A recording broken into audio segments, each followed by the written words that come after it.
Good morning to all. Welcome to Syllabus Academic English channel. I am Nagmani. In today's class, I am going to explain sonnet number 29, When in Disgrace, written by William Shakespeare, prescribed by the University of Mysore to the first year BA B.Sc first semester according to the NEP syllabus. The title of the textbook is Reverberation. Sonnet 29, written by William Shakespeare. I read the poem now. When in disgrace with fortune and men's eyes, I all alone beweep my outcast state, and trouble deaf heaven with my bootless cries, and look upon myself and curse my fate, wishing me like to one more rich in hope, future like him with friends possessed, desiring this man's art and that man's scope, with what I most enjoy, contented least. Yet in these thoughts, myself almost despising happily, I think on thee, and then my state like to the lark at break of day, arising from sullen earth, sings hymns at heaven's gate, for thy sweet love remembered such wealth brings, that then I scorn to change my state with kings. William Shakespeare, whose period is between 1564 and 1616, is the best poet and playwright of English literature of the Elizabethan age, the 16th century, the Renaissance period. William Shakespeare 1564ರಿಂದ 1616 ಅವಧಿ, ಎಲಿಜಬೆಥನ್ ಯುಗದ 16ನೇ ಶತಮಾನದ Renaissance ಪುನರುಜ್ಜೀವನ ಕಾಲ, ಸಾಹಿತ್ಯ ಪುನರುಜ್ಜೀವನ ಕಾಲದ ಅತ್ಯುತ್ತಮ ಕವಿಗಳಲ್ಲಿ ಮತ್ತು ನಾಟಕಕಾರರಲ್ಲಿ ಒಬ್ಬರು. He was born in April 23, on April 23, 1564 in the village of Stratford on Avon.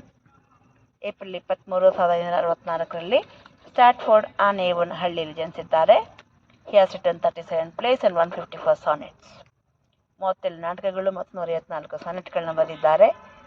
1 to 126 sonnets are addressed to a young man who is believed to be the Earl of Southampton, and 127 to 157 sonnets are addressed to a woman. 1ರಿಂದ 126ನೇ ಸಾನೆಟ್ಗಳನ್ನು ಅವರ ಸ್ನೇಹಿತರು ಬಗ್ಗೆ ಬರೆದಿದ್ದಾರೆ ಎಂದು ನಂಬಲಾಗಿದೆ.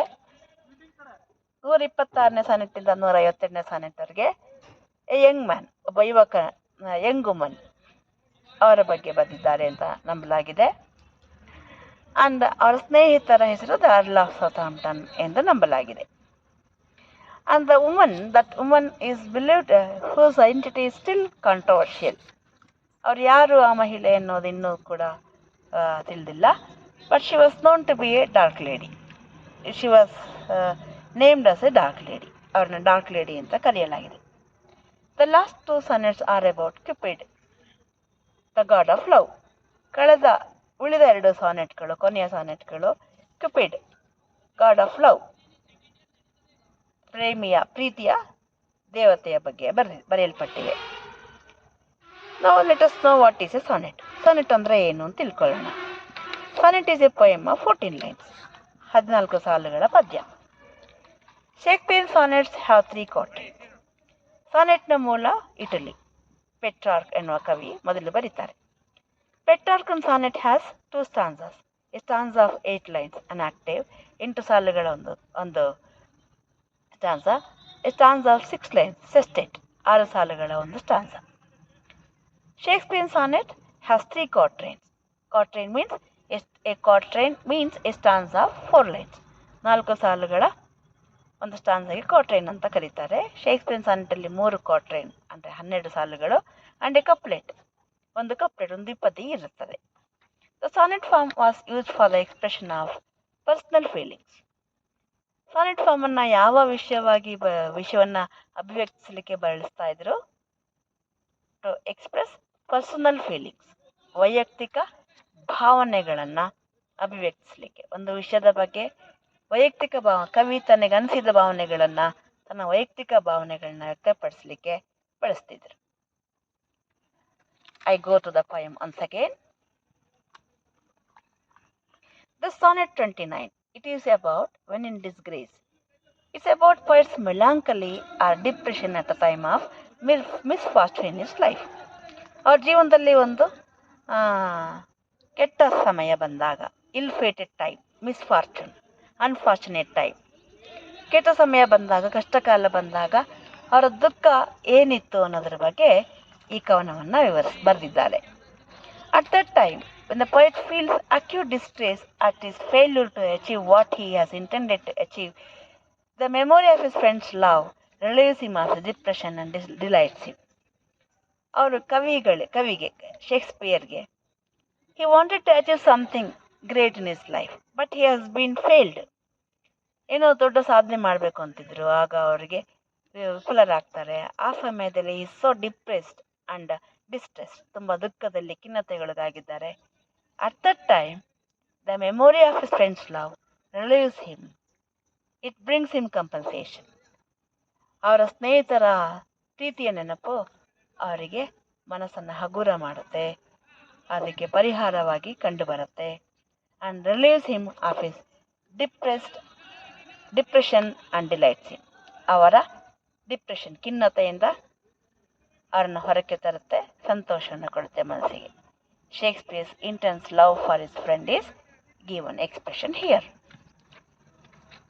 ಕವಿ ತಮ್ಮ ಸ್ನೇಹಿತರ ಬಗೆಗೆ ಇಟ್ಟಿರ್ತಕ್ಕಂಥ ಇಂಟೆನ್ಸ್ ಲವ್, ತೀವ್ರವಾದ ಪ್ರೀತಿಯ ಅಭಿವ್ಯಕ್ತಿಗೆ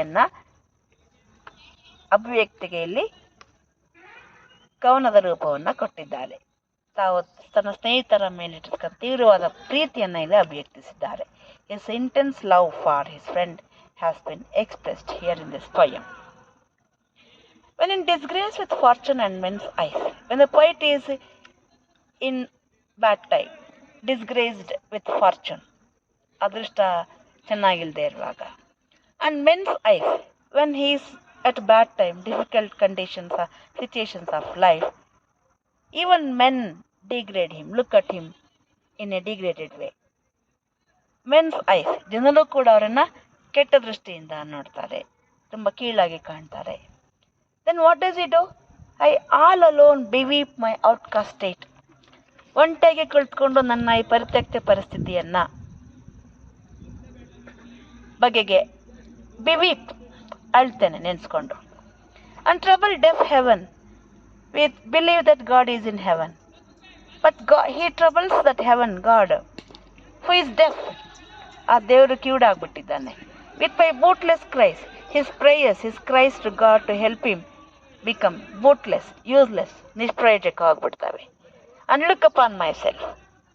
When God also cannot help him, he looks at himself. ಅವ್ರಿಗವನ್ನೇ ನೋಡ್ಕೊಳ್ತಾರೆ. And curse his fate. ನನ್ನ ಹಣೆ ಬರ, ನನ್ನ ಕರ್ಮ ಅಂತ ಅವರ ಹಣೆ ಬರವನ್ನು ಅವರು ಹಳೀತಾರೆ. Then this is the first quatrain. In the second quatrain, ಸಾಮಾನ್ಯವಾಗಿ ಏನು ಮಾಡ್ತೀವಿ ನಮ್ಮ ಕಷ್ಟ ಬಂದಾಗ? ಬೇರೆಯವ್ರ ಜೊತೆ ಹೋಲಿಕೆ ಮಾಡ್ತೀವಿ. ಅವ್ರು ಹಂಗಿದ್ದಾರೆ, ಅವ್ರಿಗೆ ಅಂಥ ಸುಖ ಇದೆ, ಅವ್ರಿಗೆ ಹಿಂಗಿದ್ದಾರೆ, ಅವ್ರಿಗೆ ಇಂಥ ಅದೃಷ್ಟ ಹೊಡೆದಿದೆ, ಅವ್ರು ಹಿಂಗಿದ್ದಾರೆ, ಅವ್ರಿಗೆ ಆಗಿದೆ, ನನ್ಗೆ ಹಂಗಿಲ್ವಲ್ಲ ಅಂತ ಕಂಪೇರ್ ಮಾಡ್ಕೊಂಡು ನಮ್ಮನ್ನು ನಾವೇ ಮತ್ತು ನಾವು ದುಃಖಕ್ಕೊಳಗಾಗ್ತೀವಿ. Like that Shakespeare also doing, the poet is also doing, wishing me like to one more rich in hope. He wishes to be a person, he compares himself to a person who has more rich in hope, rich hopes than him. ಅವರಿಗಿಂತ ಹೆಚ್ಚಿನ ಭರವಸೆ ಉಳ್ಳಂಥ ವ್ಯಕ್ತಿ ಜೊತೆ ಹೋಲಿಕೆ ಮಾಡ್ಕೊಳ್ತಾರೆ. Featured like him with friends possessed. I wanted to be like him, as handsome as him. ನಾನು ಅವ್ರ ಹಾಗೆ ಲಕ್ಷಣವಾಗಿದ್ದರೆ, ಸುಂದರವಾಗಿದ್ದರೆ ನನಗೆ ಜನ ಗೌರವ ಕೊಡ್ತಿದ್ರೇನೋ. And like him with friends possessed. ಅವ್ರ ಹಾಗೆ ನನಗೆ ಒಳ್ಳೆಯ ಸ್ನೇಹಿತರುಗಳಿದ್ದಿದ್ರೆ, ಹೆಚ್ಚು ಸ್ನೇಹಿತರಿದ್ದಿದ್ರೆ, people would have respected me, or friends would have helped me. ಜನ ನನಗೆ ಗೌರವಿಸ್ತಾ ಇದ್ರು, ಸ್ನೇಹಿತರು ನನಗೆ ಗೌರವಿಸ್ತಾ ಇದ್ರು, ಹೆಲ್ಪ್ ಮಾಡ್ತಿದ್ರು, ಸಹಾಯ ಮಾಡ್ತಿದ್ರು ಅಂತ ಅಂದ್ಕೊಳ್ತಾನೆ. desiring this man's art and that man's scope. He looks at someone else's art, skill, ಬೇರೆ ಯಾರದ್ದ ಕೌಶಲ್ಯದ ಬಗ್ಗೆ ಕಡೆಗೆ ನೋಡ್ತಾರೆ. ಅಂಡ್ ದಟ್ ಮ್ಯಾನ್ ಸ್ಕೋಪ್, ಇನ್ಯಾರದ್ದ ಸ್ಕೋಪ್, ವ್ಯಾಪ್ತಿಯ ಕಡೆ ಅಂದ್ರೆ ಇಂಪಾರ್ಟೆನ್ಸ್ ಕಡೆಗೆ, ಇನ್ಯಾರದೋ ಇನ್ನೇನೋ ಇಂಪಾರ್ಟೆನ್ಸ್ ಅಂದರೆ ಇನ್ಯಾವುದೋ ಒಂದು ಪ್ರಾಮುಖ್ಯತೆ ಸಿಕ್ಕಿದೆ, ಅವರಿಗಿರೋ ಪ್ರಾಮುಖ್ಯತೆ ನನಗಿಲ್ವಲ್ಲ ಅಂತ ಹೋಲಿಕೆ ಮಾಡ್ಕೊಳ್ತಾರೆ. In this way, with what I most enjoy contented least, he becomes a failure to enjoy what he has got, with what he has. ಅವರ ಹತ್ರ ಏನಿದೆಯೋ ಅದರಲ್ಲಿ ತೃಪ್ತಿ ಪಡೋದ್ರಲ್ಲಿ ವಿಫಲರಾಗ್ತಾರೆ. Yet in these thoughts myself almost despising. In this way, ಇರೋ ಸಂತೋಷನ ಕಳ್ಕೊಳ್ತಾರೆ. ಇರುವುದೆಲ್ಲವೂ ಬಿಟ್ಟು ಇರುವುದರೆಡೆಗೆ ತುಡಿಯುವುದೇ ಜೀವನ. ಯಾವ ಮೋಹನ ಮುರಳಿ ಕರೆಯಿತು ದೂರ ತೀರಕ್ಕೆ ನಿನ್ನನು. ಎನ್.ಎಸ್. ಲಕ್ಷ್ಮೀನಾರಾಯಣ ಭಟ್ಟರು, ಕನ್ನಡದ ಕವಿಗಳು. ಅವರ ಕವನದಲ್ಲಿ ಬರೋ ಸಾಲುಗಳು: ಇರುವುದೆಲ್ಲವೂ ಬಿಟ್ಟು ಇರದುದರೆಡೆಗೆ ತುಡಿಯುವುದೇ ಜೀವನ. ನಮ್ಮ ಹತ್ರ ಏನಿದೆಯೋ ಅದ್ರ ಬಗ್ಗೆ ನಮಗೆ ತೃಪ್ತಿ ಇರಲ್ಲ. ನಮ್ಮ ಹತ್ರ ಏನಿಲ್ಲವೋ ಆ ಕಡೆಗೆ ಮನಸ್ಸು ಎಳೆಯುತ್ತೆ. ಅದು ಸಹಜವಾದ ಮನುಷ್ಯನ ಒಂದು ಮಾನಸಿಕ ಪ್ರಕ್ರಿಯೆ. ಅದೇ ರೀತಿ ಕವಿ ಕೂಡ ಇಲ್ಲಿ ಕಷ್ಟದ ಪರಿಸ್ಥಿತಿಯಲ್ಲಿ ಬೇರೆಲ್ಲರಿಗೂ ತಮ್ಮನ್ನು ತಾವು ಹೊಳ್ಕೊಳ್ತಾರೆ. And he is not happy or satisfied or contented with what he has. ಅವ್ರ ಹತ್ರ ಏನಿದೆಯೋ ಅದ್ರ ಬಗ್ಗೆ ಅವರಿಗೆ ತೃಪ್ತಿ ಇಲ್ಲ, ಸಂತೋಷ ಇಲ್ಲ. Myself almost despising haply think on thee. I despise myself. ನನಗೆ ನಾನೇ ಡಿಸ್ಪೈಸ್, ಹೀಗೆ ನಾನು ನಿಂದಿಸ್ಕೊಳ್ತಾ ಇದ್ದೀನಿ. Blame myself. In this condition I haply think on thee. Haply, simply ನಿನ್ನ ಬಗ್ಗೆ ಆಲೋಚನೆ ಮಾಡ್ತೀನಿ, ಸುಮ್ಮನೆ ನೀನು ನೆನೆಸ್ಕೊಂಡ್ಬಿಟ್ಟೆ. And then my state, then how happy I become, like to the lark at break of day arising. ಆ break of day, ಆ ಬೆಳಗಿನ ಮುಂಜಾನೆಯಲ್ಲಿ ಭೂಮಿಯ ಮೇಲಿನ ಮರದಿಂದ, ಫ್ರಮ್ ಸಲ್ಲನ್ ಅರ್ತ್, ಆ ಮೌನವಾದ ಭೂಮಿಯಿಂದ ಎದ್ದು ಆಕಾಶದ ಕಡೆಗೆ ಹಾರಿ ಹಾಡುವ, ಸಂತೋಷದಿಂದ ಹಾಡುವ, sings hymns at heaven's gate, ಆ ಸ್ವರ್ಗದ ಬಾಗಿಲಿನವರೆಗೂ ತಲುಪಿ ಅಲ್ಲಿ ದೇವಗೀತೆಗಳನ್ನು, ಭಕ್ತಿಗೀತೆಗಳನ್ನು, ಶ್ಲೋಕಗಳನ್ನು ಹಾಡುವ ಆ ಹಿಮ್ಸ್, ಆ ಲಾರ್ಕ್ ಬರ್ಡ್ಸ್ ಅಷ್ಟೇ ಖುಷಿ ನನಗಾಗತ್ತೆ. For thy sweet love remember such wealth brings. Thy sweet love, your sweet love, ನಿನ್ನ ಆ ಪ್ರೀತಿ, ಆ ಸಿಹಿಯಾದ ಪ್ರೀತಿ, ಮುದ್ದಾದ ಪ್ರೀತಿ ನೆನೆಸ್ಕೊಂಡ್ರೆ that itself brings that much wealth. ನನಗೆ ಅಷ್ಟೊಂದು ಸಂಪತ್ತು ಸಿಕ್ಕಿದಾಗತ್ತೆ. ಎಷ್ಟು ಸಂಪತ್ತು! That then I scorn to change my state with kings. I am not ready to exchange my status with the king. Though a king comes and offers his state in exchange to the happiest state of mine, the happiest condition which is a result of your memory, the memory of your sweet love, I will not exchange my state. In this way, the poet celebrates his love, the greatness of his friend's love for him, the impact of his friend's love for him. When the poet is in disgrace with fortune and is ill-treated by people, he sits alone and laments for his forlorn condition. ಒಂಟೆ ಕುಳಿತುಕೊಂಡು ಕಷ್ಟ ಬಂದಾಗ, ದುರದೃಷ್ಟ ಬಂದಾಗ, ನತದೃಷ್ಟ ಅನಿಸಿದಾಗ ಅಳ್ತಾರೆ. His prayers to heaven for help becomes useless because God is deaf. ಸಂಕಟ ಬಂದಾಗ ವೆಂಕಟರಮಣ, ಕನ್ನಡದ ಗಾದೆ, proverb in Kannada. ಸಂಕಟ ಬಂದಾಗ Venkataramana. When we are in difficulty, we remember Lord Venkataramana. So, in this way, when he is in difficult condition, he prays to God for help, but God is deaf. His prayer becomes useless. And then he looks at himself and curses his sad fate. Then he curses himself, his sad fate. He compares himself to a person who has more rich hope. He compares himself to a person who has better hope in life, and to a person who is more handsome than himself. He thinks that he is not handsome, that's why people are ill-treating him. He compares himself to a person who is more handsome than himself and wishes to be like him, and wishes to be like them. He wishes to be like the person who has more friends. He has no friends. That's why people are ill-treating him. And he looks at the people who have more friends and wants to be like them. ಅವ್ರು ಹಾಗೆ ಇರಬೇಕಿತ್ತು, ನನಗೂ ಒಳ್ಳೆ ಸ್ನೇಹಿತಿದ್ದಿದ್ರೆ ನನ್ನ ಜನ ಈ ರೀತಿ ಕೆಟ್ಟದಾಗಿ ನಡ್ಸ್ಕೊಳ್ತಿರ್ಲಿಲ್ಲ ಅಂತ ಅಂದ್ಕೊಳ್ತಾನೆ. In this way he desires for this man skill or that man status. ಈ ರೀತಿಯಲ್ಲಿ ಈ ಮನುಷ್ಯನ ಸ್ಕಿಲ್, ಆರ್ಟ್, ಕೌಶಲ್ಯ, ಬುದ್ಧಿವಂತಿಕೆ ನನಗಿದ್ದಿದ್ರೆ ಅಂಡ್ ದಟ್ ಮ್ಯಾನ್ಸ್ ಸ್ಟೇಟಸ್, ಅವರಿಗಿರುವಂಥ ಸ್ಟೇಟಸ್, ಅಂತಸ್ತು, ಸ್ಥಾನಮಾನ ನನಗಿದ್ದಿದ್ರೆ may be people might not have ill treated me. In this way he becomes least contented with what he has. ಅವರ ಬಳಿ ಇರುವುದರ ಬಗ್ಗೆ ಅವರಿಗೆ ಒಂದು ಚೂರು ತೃಪ್ತಿ ಇಲ್ಲ. ಇರುವುದರಲ್ಲೇ ತೃಪ್ತಿ ಪಡಬೇಕು, ಹಾಸಿಗೆ ಇದ್ದಷ್ಟು ಕಾಲು ಚಾಚಬೇಕು ಅಂತ ಕನ್ನಡದ ಗಾದೆ. A ಪ್ರವರ್ಬ್ in Kannada. You stretch your legs till the end of your as much as your bed is. And despises himself. Being failed to be happy with what he has, he despises himself, he blames himself, rejects himself. In this depressed mode, he simply thinks of his friend. In this way, he thinks of his friend, the Earl of Southampton, maybe Earl of Southampton. Then, all of a sudden, he feels as happy as the lark which rises from the silent earth at the dawn and flies upwards and sings hymns at the gate of heaven. ಎಷ್ಟು ಸಂತೋಷ ಆಗುತ್ತೆ ಅಂದರೆ ಆ sky lark ಅಷ್ಟೇ ಭೂಮಿಯಿಂದ ಸಡನ್ನಾಗಿ ಬೆಳಗಿನ ಜಾವ ಮುಂಜಾನೆಯಲ್ಲಿ ಆಕಾಶಕ್ಕೆ ಹಾರಿ ಎಲ್ಲಿ ಸ್ವರ್ಗದ ಬಾಗಿಲಲ್ಲಿ ದೇವಗೀತೆಗಳನ್ನು ಹಾಡುವ ಲಾರ್ಕಕ್ಕೆ ಅಷ್ಟೇ ಖುಷಿ ಪಡ್ತಾರೆ. The remembrance of his friend sweet love makes him feel so delightful and wealthy that he dislikes to exchange his state with that of kings. In this way the memory of his friend's sweet love, ಅವರ ಸ್ನೇಹಿತರ ಆ ಒಂದು ಪ್ರೀತಿಯ ನೆನಪು ಅವರನ್ನು ಯಾವ ಮಟ್ಟಕ್ಕೆ ಖುಷಿ ಕಾನ್ಫಿಡೆನ್ಸ್ ತುಂಬುತ್ತೆ, ಅವರಿಗೆ ಖುಷಿಯನ್ನು ಉಂಟು ಮಾಡುತ್ತೆ, ಉತ್ಸಾಹ ತುಂಬುತ್ತೆ ಅಂತಂದರೆ, in that condition, in the state of mind, if a king comes and offers his state in exchange to his state of mind, he will not exchange it. He is not ready to exchange his status of mind or happiness with the state of kings. I conclude thus.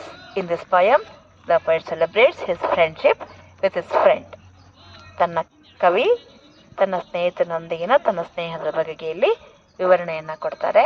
The poet develops his idea in the most logical way.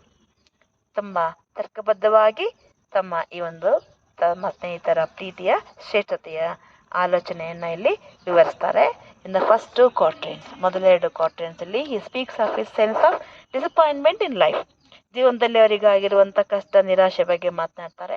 And the third ಕ್ವಾಟ್ರೇನ್, ಮೂರನೇ ಕ್ವಾಟ್ರೇನಲ್ಲಿ he speaks of the rich compensation that he has got, ಅವರಿಗೆ ಸಿಕ್ಕಿರುವಂಥ ಆ ಒಂದು ಅಮೂಲ್ಯವಾದಂಥ ಶ್ರೀಮಂತವಾದಂಥ ಪರಿಹಾರದ ಬಗ್ಗೆ ಮಾತನಾಡ್ತಾರೆ. In the couplet he expresses that memory of his friend's love for him is greater than the state of kings. ಮೂರನೇ ಕಪ್ಲೆಟಲ್ಲಿ, ದ್ವಿಪದಿಯಲ್ಲಿ, ಕೊನೆಯಲ್ಲಿ he concludes that the memory of his friend, ತನ್ನ ಸ್ನೇಹಿತನ ನೆನಪು ರಾಜಧಾನಿಗಿಂತನೂ ನನಗೆ ಅಮೂಲ್ಯವಾದದ್ದು ಅಂತ. ರಾಜ ಬಂದು ಎಷ್ಟು ಸಂತೋಷವಾಗಿದೆಯಾ ನೀನು, ನಿನ್ನ ಸಂತೋಷ ನನಗೆ ಕೊಡು, ನನ್ನ ರಾಜ ನಿನಗೆ ಕೊಡ್ತೀನಿ ಅಂದರೆ ಖಂಡಿತ ನಾನು ಎಕ್ಸ್ಚೇಂಜ್ ಮಾಡ್ಕೊಳ್ಳಲ್ಲ. 2 ಕನಸು ಸಿನಿಮಾದಲ್ಲಿ ರಾಜ್ಕುಮಾರ ಬಂದು ಬಡ ಮಗ ಮಾಸ್ಟರ್ ಲೋಹಿತ್, ಪುನೀತ್ ರಾಜ್ಕುಮಾರ್ ಅವರು ಬಾಲನಟ ಆಗಿ ನಟಿಸಿರೋದು. ನನ್ನ ಉಡುಪು ನಿನ್ನದು, ನಿನ್ನ ಉಡುಪು ನನ್ನದು, ಆ ಹಾಡು ನೆನೆಸ್ಕೊಳ್ಳಿ. ರಾಜಕುಮಾರ್ ಎಲ್ಲ ಎಕ್ಸ್ಚೇಂಜ್ ಆಗಿಬಿಡ್ತಾರೆ, ಬಿಡುವ ಮತ್ತು ರಾಜ್ಕುಮಾರ ಒಂದೇ ಥರ ಇರ್ತಾರೆ. ಇನ್ ದಿಸ್ ವೇ ರಾಜನ ಒಂದು ಶ್ರೀಮಂತ ರಾಜ ಬಂದು, ನೋಡಪ್ಪ ಎಷ್ಟು ಸಂತೋಷವಾಗಿದೆಯಾ, ನನ್ನ ರಾಜ ನಿಂಗೆ ಕೊಡ್ತೀನಿ, ನಿನ್ನ ಸಂತೋಷ ನನಗೆ ಕೊಡು ಅಂದರು. ನಾನು ಆ ಒಂದು ನನ್ನ ಸಂತೋಷನ ರಾಜ್ಯ ಕೊಟ್ಟರೂ ಕೊಡಲ್ಲ, ಯಾರಿಗೂ ಬಿಟ್ಕೊಡಲ್ಲ ಅಂತ.